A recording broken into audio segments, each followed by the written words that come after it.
Hermanos, sin duda alguna, la porción que acabamos de leer me parece a mí, la porción de Gálatas más conocida, sobre todo por la sección del fruto del Espíritu. Muchos de nosotros hemos leído esa porción. Algunos de ustedes quizá tengan un cuadro en su hogar en donde hable del fruto del Espíritu o tenga las manifestaciones del fruto del Espíritu que vamos a hablar el día de hoy. Pero muchas veces estamos acostumbrados a ver esta porción sin el contexto. Y este es uno de los beneficios de ir estudiando la palabra de Dios verso a verso, y es que podemos llegar hasta este pasaje y verlo en el contexto y no nada más de una manera aislada. El apóstol Pablo nos ha estado enseñando durante todo este tiempo en esta carta que el creyente ya no está bajo la ley ceremonial del Antiguo Testamento, y había estado exhortando a los gálatas que querían regresarse a la ley mosaica, en específico a la ley ceremonial, y les decía: no pueden vivir de esa manera, tienen que vivir a la luz de la libertad en Cristo. Ya no tienes que seguir los ritos como la circuncisión o las fiestas que caracterizaban al pueblo judío, porque ahora el pueblo de Dios es judíos y gentiles juntos en Cristo. No podemos menospreciar la obra de Jesús y la libertad. Pero había algunos enemigos del evangelio, a los cuales hemos llamado los judaizantes, que decían que no era así, que estaba bien si tú querías seguir a Cristo, pero tenías que agregar, aparte de eso, los ritos del Antiguo Testamento. Y decían: si no le agregas, aparte de tu fe en Jesucristo, el rito de la circuncisión, o si no agregas, aparte de tu fe en Jesucristo, todas estas cosas que vemos en el Antiguo Testamento y en específico en la ley ceremonial, decían: entonces tú estás mal, le decían a los creyentes en Galacia. Y Pablo responde y dice: no es así, sino que el evangelio es por gracia, es por fe. Es por fe, no por obras, para que nadie se gloríe. Y en estos versículos Pablo nos va a enseñar, el Espíritu Santo por medio de Pablo nos va a enseñar que el verdadero creyente debe de vivir una vida que manifieste la obra del Espíritu. ¿Cómo es que debemos de manifestar en nuestra vida la obra del Espíritu Santo? Bueno, vamos a ver tres maneras. Primeramente, andando en el Espíritu. Ese es el primer punto, andando en el Espíritu. ¿Quieres manifestar la obra del Espíritu Santo? ¿Realmente se está manifestando la obra del Espíritu en tu vida? Bueno, tienes que andar en el Espíritu. Dice el versículo 16: digo pues, andad en el Espíritu y no satisfagáis los deseos de la carne. Pablo es muy práctico, él es sumamente práctico. Andar en el Espíritu significa vivir controlado por el Espíritu Santo. Hermanos, vivimos ahorita en épocas en donde en las iglesias evangélicas se dice que andar en el Espíritu es un descontrol. Quizá lo hayan visto en algún video, o a lo mejor hayan estado en una iglesia así donde se dice: ya llegó el Espíritu Santo. ¿Y qué pasa? Todo el mundo está tirándose y gritando, y uno se está revolcando, uno está ladrando por allá, el otro se está cayendo al suelo, aquí está el Espíritu Santo. Pero ¿qué es lo que dice aquí? ¿Quieres realmente manifestar, demostrar que el Espíritu Santo está viviendo en ti? Tienes que ser controlado, andar en el Espíritu, vamos a ver ahorita, y no satisfacer a tu carne. Realmente, hermanos, andar en el Espíritu no tiene que ver con tirarme al suelo. Tiene que ver con vivir en la libertad del Evangelio. Tiene que ver con obedecer la voluntad de Dios manifestada en su santa palabra. Andar en el Espíritu es vivir la vida de la libertad en Cristo. Y Pablo nos va a enseñar maneras muy prácticas para que podamos cumplir con esto. ¿Cuál es el contraste con andar en el Espíritu? Es satisfacer los deseos de la carne. La carne es aquello en nosotros que se opone a Dios. La carne hace referencia a nuestro cuerpo caído y los deseos carnales de ese cuerpo caído. Los creyentes, dice la Escritura, que tenemos una nueva naturaleza, ¿verdad? Que dice allá en 2 Corintios que de modo que si alguno está en Cristo, nueva criatura es, las cosas viejas pasaron y aquí todas son hechas nuevas. Entonces, cuando tú vienes a Cristo, cuando tú eres regenerado, tu antigua naturaleza es puesta ya en la cruz y ahora tienes una nueva naturaleza, eres nuevo por completo. Pero las Escrituras se refieren a la carne como ese aspecto residual del pecado. Tiene que ver con este cuerpo en el que vivimos, un cuerpo caído, un cuerpo no regenerado, un cuerpo que no ha sido glorificado todavía. Hemos sido regenerados, por supuesto, pero el cuerpo no ha sido glorificado todavía. Eso va a ser después. Y la palabra satisfacer tiene que ver con cumplir con las demandas de algo o de alguien. Si tienes el Espíritu, tienes las armas para rehusarte a satisfacer tu carne, tus deseos pecaminosos. Miren el 17, dice, porque el deseo de la carne es contra el Espíritu y el del Espíritu es contra la carne. Y estos se oponen entre sí para que no hagáis lo que quisiereis. Hermanos, hay un combate dentro de nosotros. Quiero llevarles, pongan su separador en donde estamos, pero vayan conmigo a Romanos capítulo 8, por favor. Vayan a Romanos capítulo 8, versículo 8 al 9. Romanos 8, 8 al 9. Y mientras van a Romanos 8, 8 al 9, déjenme repito algo que dije para que no les quede, y ahorita lo voy a volver a decir, pero para que no cause confusión. El creyente ha sido regenerado, el creyente tiene una nueva naturaleza. Me parece a mí que cuando la Escritura habla de la carne se refiere a ese aspecto residual, ¿verdad? Por vivir todavía en un cuerpo que no ha sido glorificado.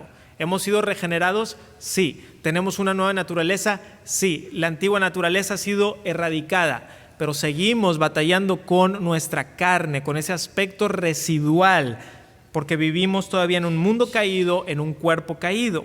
Romanos 8 del 8 al 9 dice, y los que viven según la carne no pueden agradar a Dios, mas vosotros no vivís según la carne. Sí les dije el capítulo 8, ¿verdad? Ok.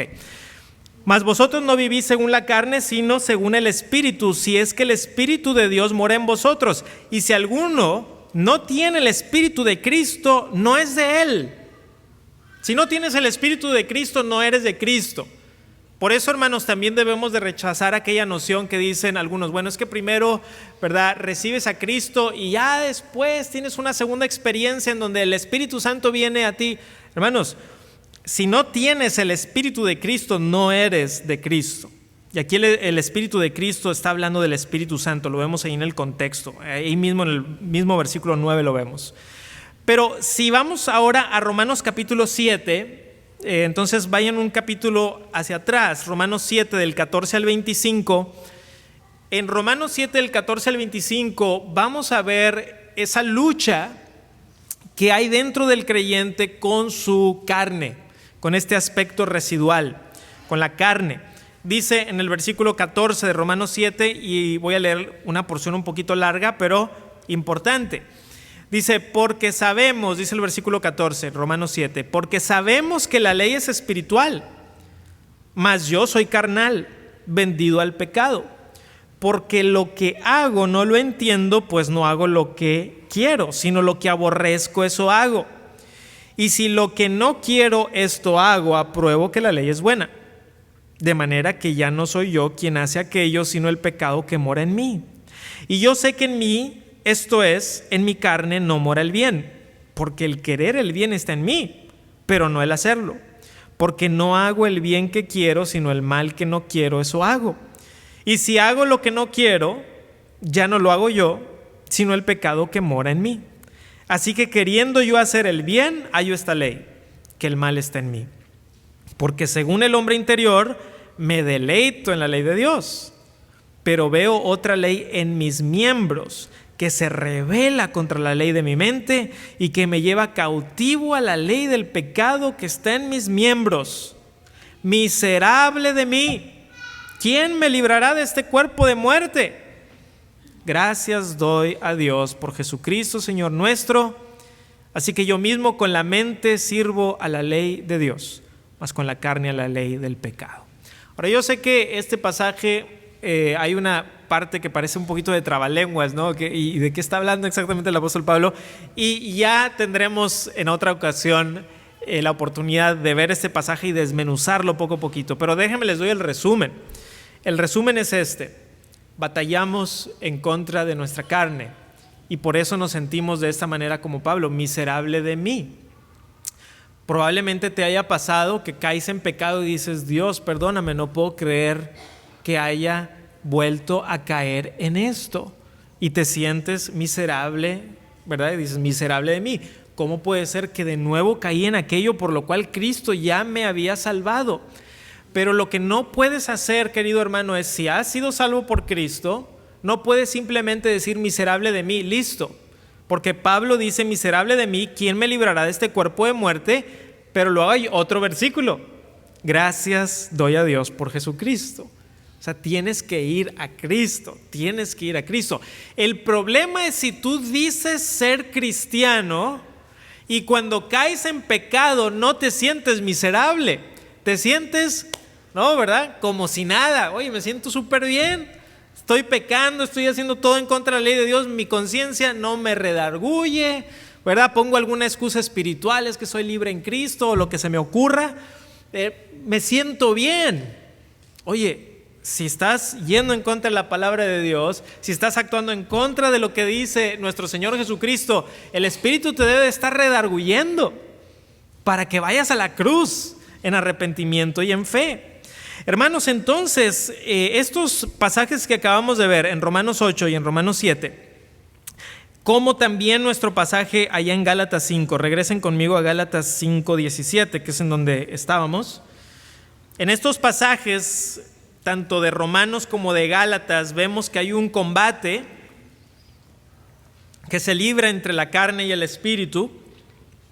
Y una vez más, vale la pena volver a reiterar mi posición teológica: es que el creyente tiene una sola nueva naturaleza, que la antigua ha sido crucificada y ahora el creyente es una nueva criatura, pero que seguimos peleando contra lo que en el Nuevo Testamento se le llama la carne, que es, como decían algunos de los puritanos, ese aspecto o pecado residual de nuestra antigua naturaleza. No es la antigua naturaleza, sino un aspecto residual de ella, puesto que tenemos todavía un cuerpo caído, y al no estar glorificado nuestro cuerpo, tiene deseos pecaminosos que deben de ser combatidos por medio del Espíritu que obra en tu vida.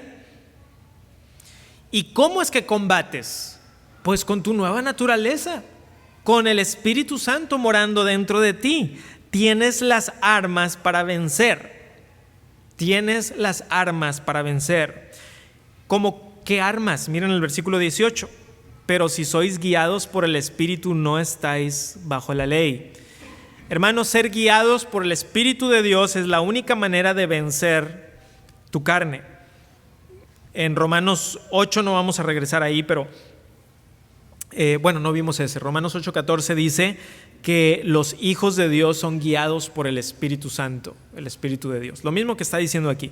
Si eres guiado por el Espíritu Santo, entonces verdaderamente eres un hijo de Dios.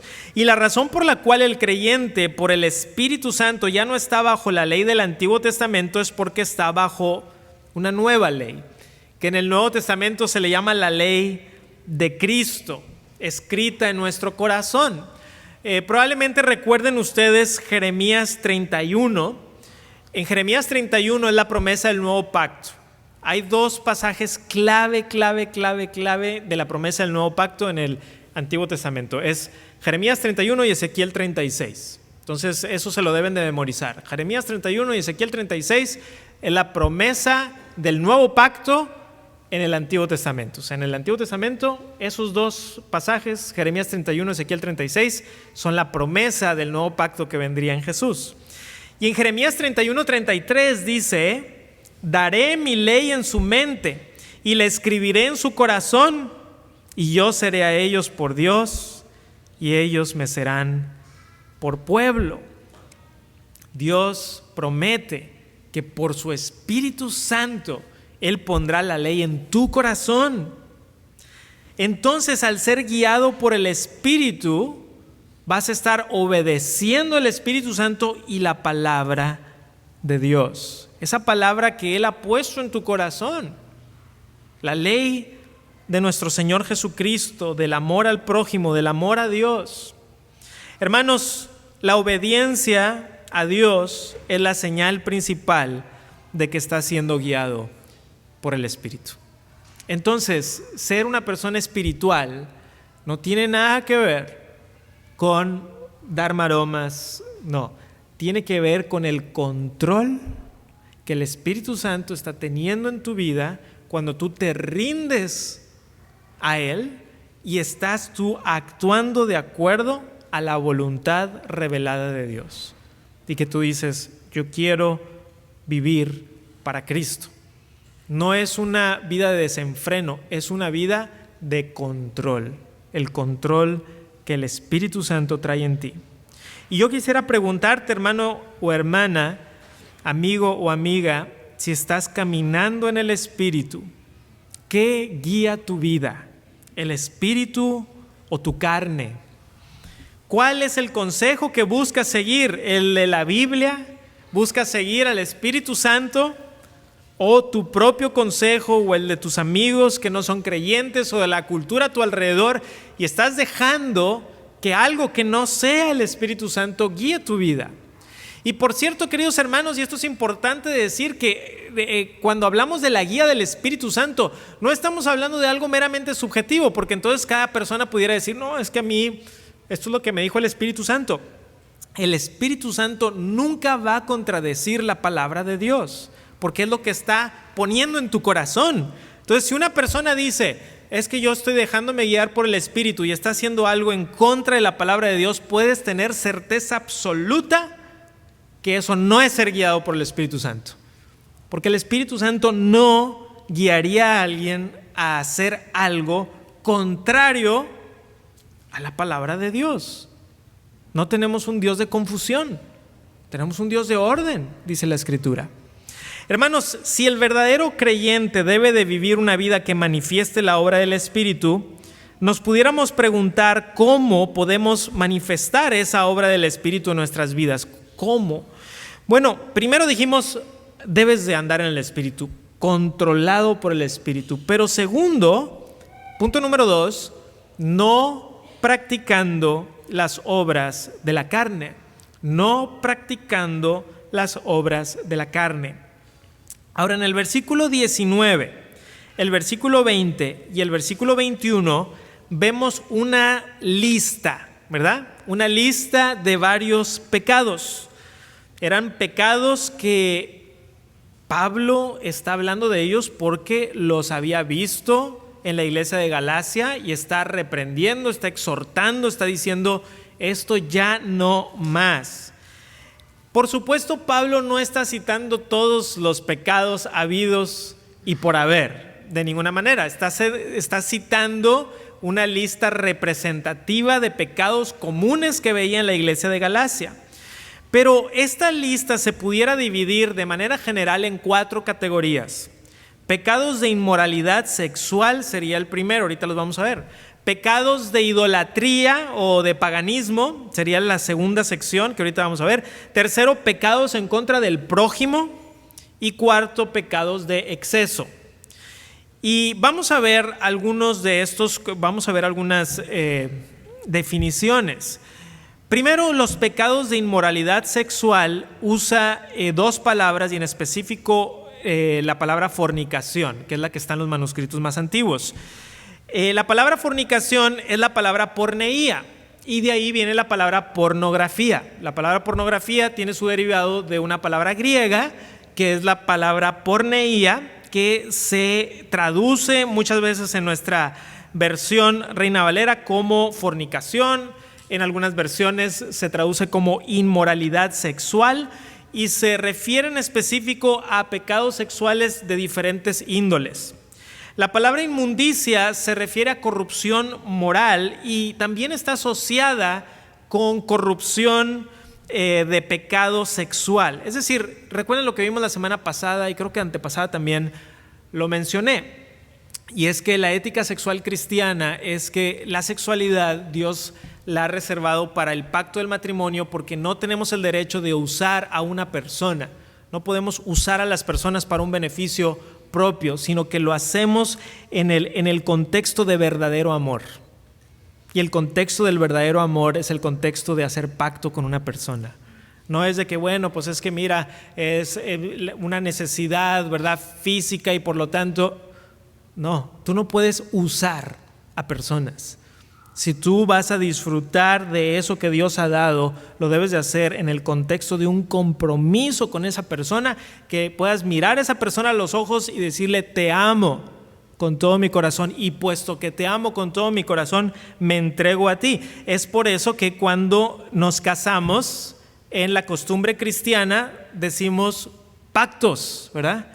En donde estamos diciendo algo delante de Dios y delante de testigos, porque no tenemos el derecho de usar a personas. Lo hacemos en el contexto del amor y ahí es cuando hay verdadero disfrute. Entonces, el adulterio, fornicación, inmundicia, lascivia. La lascivia es una palabra que tiene que ver con inmoralidad extrema.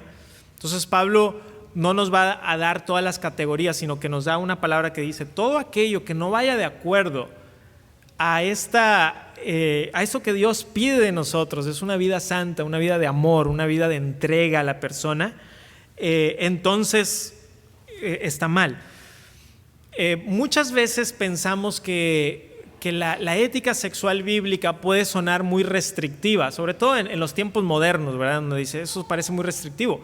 Pero la verdad es que esa es la manera en que el verdadero disfrute viene. Eso es algo que, por ejemplo, el pastor C.S. Lewis, el teólogo C.S. Lewis, o más bien escritor, porque teólogo no se consideraba.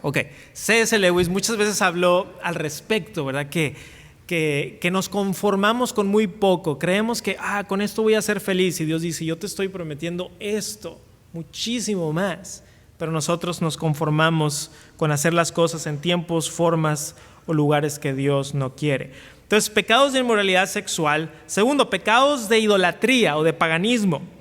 Primero menciona idolatría. La idolatría era adorar imágenes. Sabemos que en el tiempo del siglo I había muchísima idolatría. Por cierto, el día de hoy también, a veces la idolatría moderna es diferente, ídolos del corazón, idolatramos el dinero, idolatramos a personas, pero también habla de hechicerías, aquí hablando de magia negra o asociada con el ocultismo, como consultar a los muertos o como consultar las estrellas para saber el futuro, lo cual es algo también muy popular el día de hoy, ¿verdad? Y lo que yo le digo a la iglesia, lo he mencionado antes, el cristiano no debe tener nada que ver ni con el ocultismo y tampoco consultar a las estrellas para saber su futuro, porque confiamos no que las estrellas determinan mi futuro, sino el Dios que creó las estrellas. El Dios que creó las estrellas, en Él sí confiamos, pero no voy a abrir el periódico para ver qué toca el día de hoy, que lo que me va a pasar no tiene nada que ver. No me interesa en lo más mínimo. ¿Por qué? Porque confío en un Dios soberano. Tercero, pecados contra el prójimo. Enemistades, que es un sentimiento de hostilidad contra el otro. Estoy enojado. Pleitos es tener rivalidad, enojo. Celos, en este caso celos es una palabra un poquito más amplia, la que se usa en el idioma original, como un sentimiento negativo hacia otra persona debido a sus logros o éxitos. No necesariamente se puede aplicar a celos hacia otra persona, ¿verdad? Pero aquí es más amplio. O sea, es como tengo celos porque a esa persona sí le dieron sí le dieron esto en el trabajo y yo siento que yo me lo merecía y tengo celos. O tengo celos porque esa persona sí tiene ese carro que a mí me gusta y a mí no, y tengo celos. Bueno, dice Pablo, eso no. Iras. La ira es enojo o indignación. Tener la mecha muy corta no es una virtud cristiana, hermanos. No es una virtud cristiana. Es algo que debemos de luchar contra eso. Iras, contiendas, tiene que ver con disputas, es una palabra muy similar a pleitos. Herejías es una enseñanza falsa que lleva a la muerte espiritual. Envidias es otra palabra similar a cuando habla de celos. Y homicidios, aunque no está en los manuscritos más antiguos, tiene que ver con quitarle la vida a una persona que está hecha a imagen de Dios. Son pecados contra el prójimo. Cuarto, pecados de exceso, borrachera. La borrachera es el consumo desmedido del alcohol, que por cierto pues se normaliza el día de hoy como que bueno, pues es que es lo normal en la cultura. También era normal en la cultura de Pablo, y Pablo dice no deben de vivir así. Y orgías era, en el contexto del apóstol Pablo, era una fiesta pagana en donde había mucho alcohol y mucha inmoralidad sexual, pero tenía tintes religiosos. Y eso es algo que el día de hoy no tenemos una noción, pero en el mundo antiguo este tipo de prácticas eran muy comunes en los templos a los dioses. Entonces en los tiempos, dependiendo de qué dios era, y si por ejemplo era la diosa de la fertilidad o el dios de esto, entonces a veces hacían estas prácticas con mucho alcohol, con mucha sexualidad, con mucha inmoralidad. Y Pablo está diciendo esto porque los gálatas habían sido rescatados de eso. Entonces ese era el trasfondo que tenían los gálatas. Y Pablo está diciendo esto ya no. Y después dice, y cosas semejantes a estas. ¿Por qué? Porque Pablo dice, no, pues si tengo que hacer una lista de todo, pues no acabamos. Dice, y cosas semejantes a estas. Porque si alguien dice, ay, de buenas que Pablo no mencionó este pecado que yo siempre cometo, y ¿verdad? No puede uno pensar así. ¿Por qué? Porque estos pecados son representativos. Recuerden lo que dice 1 Juan 5:18, no tienen que ir, pero se los leo. Dice, sabemos que todo aquel que ha nacido de Dios no practica el pecado, pues aquel que fue engendrado por Dios le guarda y el maligno no le toca. ¿Cómo pudiéramos pensar, por un lado, en este pasaje que acabo de leer, donde Juan apóstol dice, no practica el pecado, y por el otro lado, Pablo en Romanos diciendo, miserable de mí, ¿quién me librará de este cuerpo de muerte? Y creo que la mejor manera de ver esto y armonizarlo a la luz de la Escritura es, si tú caes en pecado, pero eres redarguido por el Espíritu Santo y vienes a Dios con un corazón contrito y humillado y con un deseo de un cambio genuino, el Espíritu Santo está obrando en ti. Pero si en lugar de decir yo caigo en pecado, no, yo practico el pecado. O sea, el pecado es mi práctica normal y natural, ni me siento mal, estoy bien. Entonces eso habla de un problema espiritual muy fuerte del cual vamos a hablar a continuación. ¿Han escuchado el dicho que dice que si parece un pato, si nada como un pato y grazna como un pato, seguramente es un ¿qué? Es un pato, ¿verdad? No vas a decir, a lo mejor en una de esas sí es un gato. Pues no, ¿verdad? El Hijo de Dios, hermanos, el Hijo de Dios debe de actuar y verse de una manera que la gente vea y diga, es Hijo de Dios. O sea, si nosotros estamos viviendo de una manera que la gente nos ve y dice, pues no sé. O si la gente nos ve y dice, no puede ser creyente esa persona. No puede ser creyente esa persona. ¿Por qué? ¿Cómo puede decir creer en Cristo y está viviendo así? Pues no tiene sentido. No tiene sentido. Pudiéramos querer racionalizarlo, pero Pablo nos dice no es así. Ahora, eso no quiere decir que no puedas lograr engañar a las personas a tu alrededor, ¿verdad? De una manera tratando de verte como un buen cristiano. Pero hermanos, ese engaño, cuando una persona quiere engañar a los demás para que crean que es creyente, pero no lo es, y en lo más profundo de su corazón sabe que no es así, ese engaño típicamente tiene fecha de expiración. Tarde que temprano va a salir a la luz lo que está dentro. Y te puedes tardar y lo puedes esconder muy bien y lo puedes maquillar, ¿verdad? Pero tarde que temprano va a salir a la luz. Y si alguien lograra toda su vida engañar a todo mundo, pues yo les pregunto si creen que puede engañar a Dios. Y la respuesta sería que no. ¿Qué tan identificado te sientes con las obras de la carne?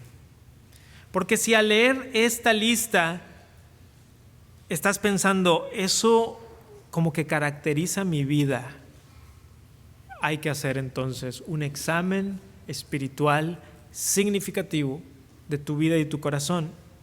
Si estas cosas son una práctica en tu vida y no sientes la redargución del Espíritu Santo, te voy a decir algo que puede sonar a lo mejor un poquito duro, pero es mejor que lo escuches. Debes preguntarte si eres salvo. Debes preguntarte si eres salvo en realidad. A veces no nos gusta escuchar cuando nos dicen una palabra dura, pero imagínense que el doctor venga y no nos diga lo que nos tiene que decir. ¿Qué queremos del doctor? Que nos diga lo que nos tiene que decir y que nos lo diga de frente y mirándonos a los ojos. Y Pablo, por medio del Espíritu Santo, nos está viendo de frente y mirándonos a los ojos y nos dice, si esta es la práctica de tu vida, no estás en el Espíritu y posiblemente no tienes al Espíritu. Porque si lo tuvieras, no vivirías así. Estarías viniendo a Dios diciendo, perdóname, Señor.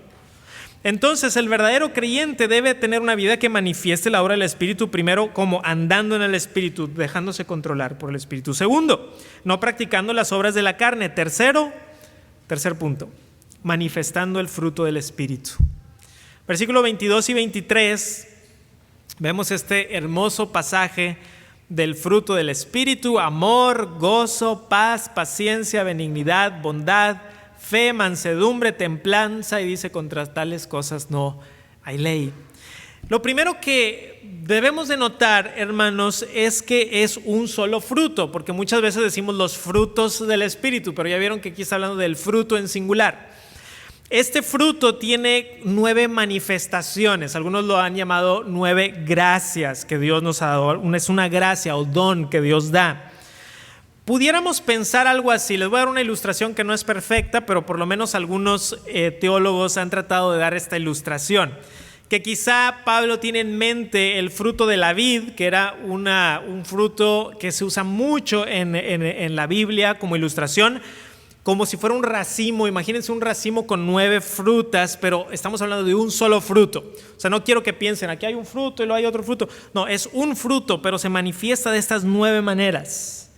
Quizá en otra ocasión vamos a hablar de cada uno de ellos en individual, porque creo que se puede sacar un sermón de cada una de estas 9 manifestaciones del fruto. Pero hoy lo vamos a ver a manera de resumen con 2 clasificaciones. Primero, el fruto manifestado en el interior, es algo interno, y fruto manifestado hacia otros, una dimensión externa o más horizontal. Entonces los primeros tienen que ver con hacia adentro y la segunda parte con hacia afuera. Ok, ¿cuáles son los frutos hacia adentro, por así decirlo? Primero, amor. El amor, aquí usa la palabra griega agape, que tiene que ver con ese amor intenso que Dios tiene, un amor verdadero que es implantado en el corazón del creyente. El amor es la virtud cristiana más importante porque Dios es amor. Ahora, cuando hablamos de Dios y su atributo, el atributo paraguas de Dios, por así decirlo, el que encapsula todo, es la santidad de Dios. La santidad de Dios es eso que encapsula todo lo que Él es. Pero ¿se acuerdan ustedes allá en 1 Corintios cuando el apóstol Pablo habla de las virtudes de la fe, de la esperanza y el amor? Estos 3 dice, pero el principal es el amor. Y parte de la razón es porque sin amor no hay evangelio. Sin amor no hay evangelio, ¿verdad? Porque de tal manera que amó Dios al mundo. Pero no solamente hay amor, sino que gozo. Gozo es la verdadera alegría que viene de una vida transformada. Y no es una felicidad temporal, sino es un gozo profundo. Ahorita mencioné al profesor Lewis, él hablaba de gozo con G mayúscula, gozo verdadero. De hecho, uno de sus libros, su autobiografía, se llama Cautivado por el gozo. ¿Estás tú cautivado por el gozo? ¿O qué de la paz sobrenatural, que es el fruto del Espíritu? Es aquella que Dios implanta en nosotros por medio de Jesucristo. Dijo nuestro Señor: la paz os dejo, mi paz os doy, yo no la doy como el mundo la da. No se turbe vuestro corazón ni tenga miedo. Hermanos, estas primeras 3 manifestaciones del fruto del Espíritu son la base espiritual del creyente. El amor, el gozo y la paz debe caracterizar tu vida. Si no caracteriza tu vida, haz un examen espiritual, haz rayos X espirituales. Quizás has estado viviendo pensando que eres creyente sin serlo.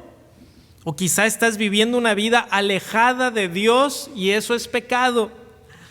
Ahora, eso no significa que el creyente no tenga temporadas de tristeza, ¿verdad? O sea, cuando habla la Biblia del gozo, no significa que todo el día tienes una sonrisa y estás saltando, porque la misma Escritura dice: llorad con los que lloran. Y nuestro Señor Jesucristo también lloró.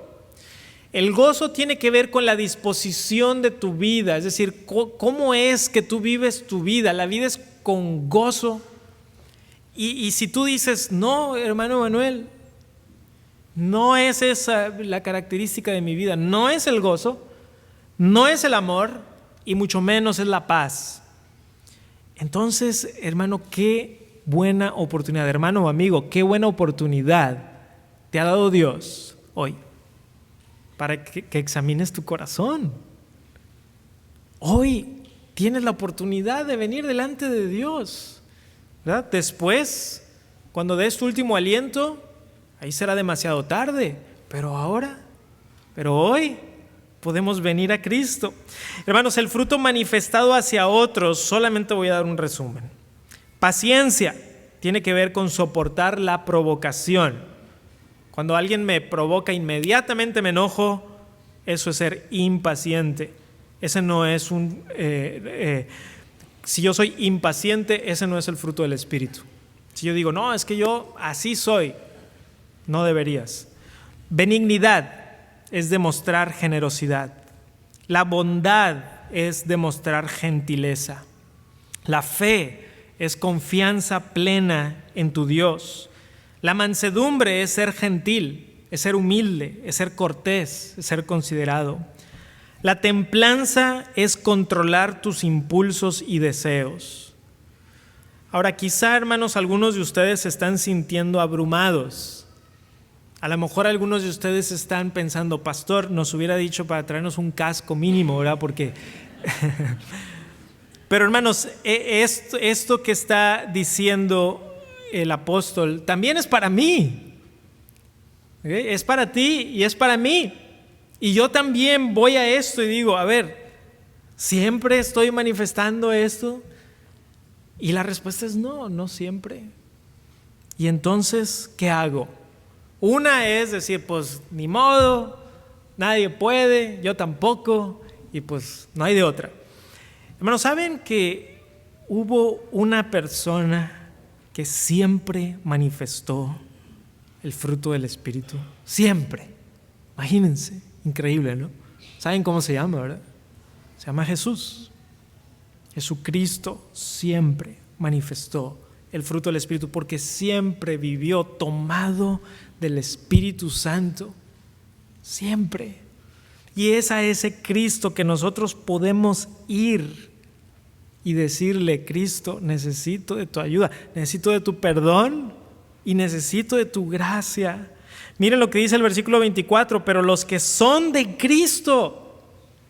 Hay buenas noticias, ¿no? Si te estás sintiendo abrumado, pero los que son de Cristo han crucificado la carne con sus pasiones y deseos. Hermanos, ¿qué dice Gálatas 2:20? Con Cristo estoy juntamente crucificado y ya no vivo yo, mas vive Cristo en mí. y lo que ahora vivo en la carne, lo vivo en la fe del Hijo de Dios, el cual me amó y se entregó a sí mismo por mí. Hermanos, hay esperanza para pecadores. Hay esperanza para pecadores, hay esperanza para ti, hay esperanza para mí. Hermano Emanuel, entonces, ¿por qué sigo batallando con mi pecado? Pues Pablo también es el que escribió esto. Pablo escribió esto y también escribió: miserable de mí, ¿quién me librará de este cuerpo de muerte? Gracias damos a Dios por Jesucristo. Hermanos, por medio de Cristo, por medio del Espíritu y una rendición completa y diaria. Porque algunas personas me dicen: me entregué a Cristo, pero hermanos, esa entrega, hay un aspecto diario, ¿no? En donde te levantas y dices: Cristo, soy tuyo. ¿Qué cantamos ahorita? Somos siempre tuyos. Decía el reformador Martín Lutero que somos santos y pecadores, que somos santos porque hemos sido declarados santos por medio de Dios en la justificación, y dice: tú eres santo por Cristo, pero pecadores porque seguimos luchando en contra de nuestra carne. Pero miren el versículo 25: si vivimos por el Espíritu, andemos también por el Espíritu. Lo que no quisiera, hermanos, es que pongamos excusas y que dijéramos: ok, puesto que Cristo es el único que cumplió con el fruto del Espíritu y yo no, pues entonces ya me puedo yo desentender de la vida espiritual. Y Pablo dice: no, tampoco llegues a ese extremo. Si vives por el Espíritu, anda también en el Espíritu. No pongas excusas. Les mencioné, creo que el domingo pasado, que íbamos iba a estar en un retiro que le pusieron de título: ya basta de excusas. Sí se los mencioné aquí, creo. Ya basta de excusas. Hermanos, muchas veces nos podemos querer excusar y decir: bueno, esto no es para mí. Si eres cristiano, esto es para ti. Si eres cristiano, eso es para ti. Si dices: es que yo no puedo, tienes toda la razón, tú no puedes. Eso dejémoslo en claro. Cristo sí puede, y Cristo puede hacerlo en ti. Y si tú a lo mejor miras y ves a un hermano y dices: yo no sé cómo le hace este hermano para estar viviendo esa vida, manifestando el fruto del Espíritu, ¿qué secreto tienes, hermano? ¿Y por qué no me lo comparte a mí? Sabes, aquí está. Tú lo tienes en tus manos. Todo lo que pertenece a la vida y la piedad nos ha sido dado. Tienes el Espíritu Santo si has creído en el Señor Jesucristo. Tienes la gracia de Dios. Entrégate, pero no seas vanaglorioso. Versículo 26: no nos hagamos vanagloriosos, irritándonos unos a otros, envidiándonos unos a otros. Qué fácil es confundir la verdadera espiritualidad con una falsa espiritualidad. Debemos de vivir en amor. Si dices que eres cristiano y lo que te caracteriza es la vanagloria, si lo que te caracteriza es irritar a otros, si lo que te caracteriza es la envidia, estás cayendo en algo que la Biblia llama pecado. Porque qué triste sería que alguien de aquí dijera: pues este soy yo, sí, fruto del Espíritu soy yo soy el mero, mira estos pecadores aquí a mi alrededor, no puede ser que me tenga que sentar con tantos pecadores alrededor mío. No puede. ¿Vanagloria? No hay lugar para la vanagloria, porque si Dios ha hecho esta obra en ti, tienes que reconocerla como tal. Hermanos, termino con esto. En nuestro patio, por un tiempo, tuvimos un árbol de papaya allá en nuestro patio. Y una señal de un árbol saludable es que da fruto a su tiempo. Imagínate que tuvieras un árbol de papaya, un árbol de limón, que tuvieras un árbol de manzana, y que cuando llegara la temporada del fruto, no diera fruto.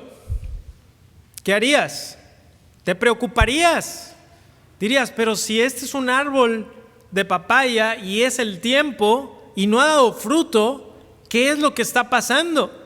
Y a lo mejor tendrías en tu jardín diferentes árboles frutales, los estás cuidando, y la razón por la cual los estás cuidando es porque sabes que lo normal, lo natural de ese arbolito de limón es que va a dar su fruto a su tiempo. Es lo normal. Hermanos, de la misma manera, lo natural en la vida de un verdadero creyente es que dé el fruto del Espíritu. Debe de brotar, porque el Espíritu Santo está haciendo esa obra, está haciendo esa obra en ti. Y una razón por la cual quizá digas, hermano, esto no me caracteriza, o sea, si yo veo el fruto del Espíritu y las obras de la carne, pues parece que las obras de la carne es mi vida y el fruto del Espíritu es la excepción.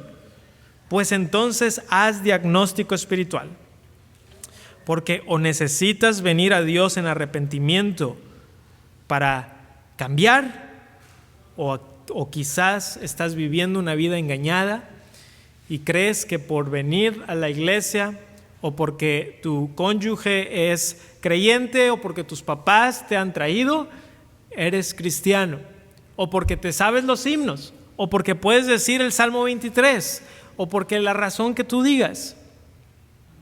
Pero si no está el Espíritu Santo viviendo en ti por medio de la regeneración, la cual Dios nos otorga para arrepentimiento y fe, entonces, querido amigo, tú lo que necesitas es venir a Cristo. Y a lo mejor hay alguien aquí, a lo mejor hay muchos aquí, que lo que necesitan es venir a Cristo. Has estado viviendo legalismo, has estado viviendo libertinaje, pero lo que no has hecho es realmente entregar tu vida al Salvador. Entregarte, arrepentirte, creer y que el Espíritu Santo more en ti. Hermanos, si alguno de ustedes dice, gloria sean dadas a Dios, Él está produciendo este fruto en mí. Él lo está produciendo, batallando, a veces me siento miserable de mí, ¿verdad? Pero Dios está haciendo algo ahí. Entonces lo que tienes que hacer es decir, gracias Dios, porque eres tú el que lo está haciendo en mí. Así que cobra fuerza en la gracia y vive una vida de acuerdo a aquella persona que dices que crees que es en Jesús. Vivamos realmente como creyentes en Cristo. Vamos a orar. Padre Celestial, te damos las gracias por crear en nosotros un corazón nuevo y un espíritu nuevo dentro de nosotros. Y te rogamos, Señor, que no confiemos en nuestra propia fuerza, sino en la fuerza del Salvador, en la fuerza del Espíritu Santo. Que no pongamos excusas y digamos, no, eso es para los supersantos. Que así vivan los que quieran ser pastores o misioneros, pero yo nada más soy un cristiano, no tengo que vivir así. No, esto es para los cristianos.